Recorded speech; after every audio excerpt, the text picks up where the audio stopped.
Have you ever felt like you're the only one standing up for what you believe in? Imagine being a prophet in a nation that has almost completely turned its back on God. That's exactly where we find the prophet Elijah in 1 Kings chapter 18. The scene is set in Israel during the reign of King Ahab and his notorious wife, Jezebel.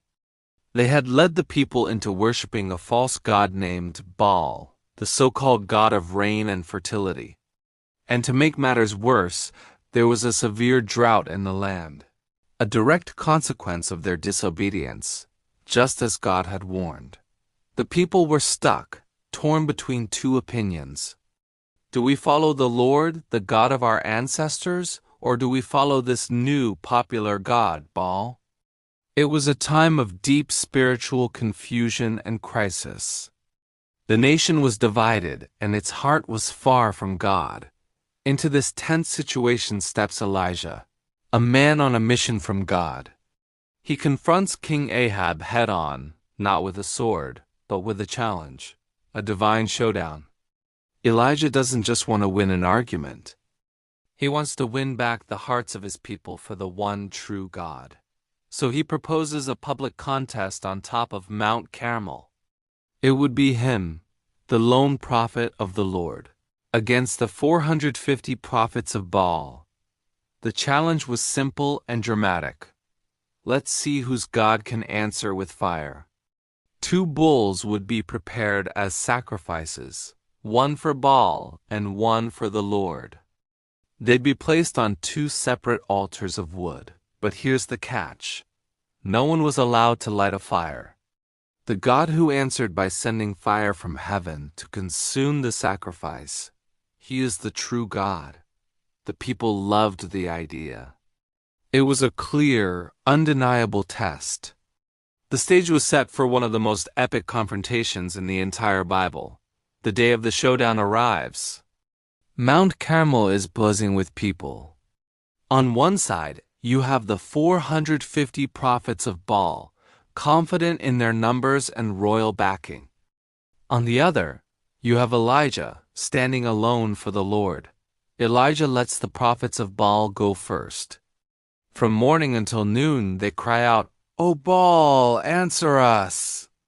They dance and limp around their altar, working themselves into a frenzy. But there was no voice. No one answered. No one paid attention. The silence from the sky was deafening. As the hours dragged on, Elijah, with a bit of holy sarcasm, starts to mock them. "Shout louder," he says. Perhaps he is deep in thought, or maybe he's busy or on a journey, or perhaps he's sleeping and must be awakened. His taunts spur them on. They get even more desperate, shouting louder and, according to their custom, cutting themselves with swords and lances until their blood gushed out. They prophesied and raved all afternoon, but still nothing, just an empty sky and a silent, unconsumed sacrifice. Their gods were powerless. Now it's Elijah's turn. The sun is starting to set, and the crowd watches intently.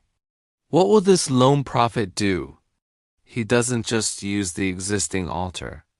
He gathers 12 stones, one for each of the 12 tribes of Israel, and rebuilds the altar of the Lord which had been torn down.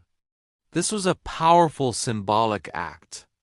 He was reminding the people of their unified identity and their covenant with God. He wasn't just proving God's power. He was calling the nation back to its foundations. He carefully arranges the wood, cuts the bull into pieces, and lays it on the altar. Then he does something that seems completely counterintuitive. He commands the people to fill 4 large jars with water and pour it over the sacrifice and the wood. Not once, not twice, but 3 times. Water floods the altar, soaking the wood and the meat, and even fills the trench he had dug around it. There is absolutely no way this thing could light by natural means. Elijah is making the miracle impossible for man so that only God could get the glory. He is demonstrating complete faith that God's power is not limited by human obstacles. With the stage perfectly set for a divine display, Elijah steps forward. He doesn't shout, dance, or work himself into a frenzy. He simply prays. It's a short, powerful, and direct prayer.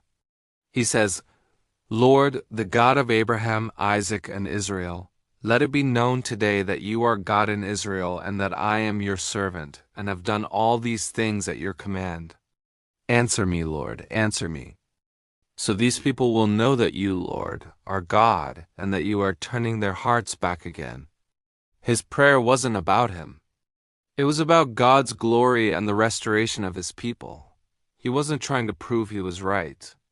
He was asking God to reveal his own truth. It was a prayer of humble faith, expecting a great God to do a great thing, and then it happened. Instantly, fire from the Lord fell from the sky. This wasn't just a little flame, it was a divine inferno. It consumed the burnt offering, the wood, the stones of the altar, and the soil. It even licked up the water that was in the trench. Everything, gone in a flash of heavenly fire. The demonstration was absolute and undeniable. There was no room for doubt or alternative explanations.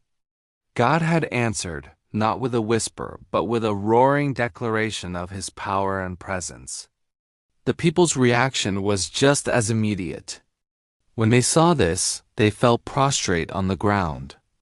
The spiritual confusion vanished. In unison they cried out, "The Lord, He is God." The Lord, He is God. The contest was over.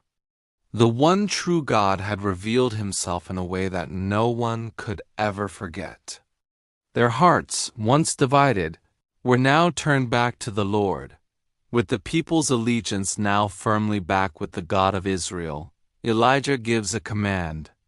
The 450 prophets of Baal, who had led the nation astray with their false religion and deceitful practices, were seized.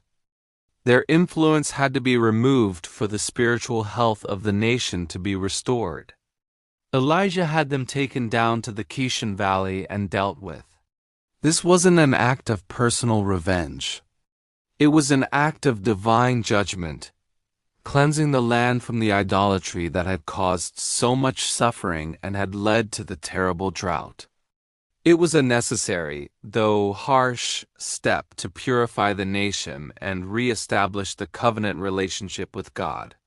But the story doesn't end there. The proof of Baal's fraud was complete, and now it was time for the proof of the Lord's blessing.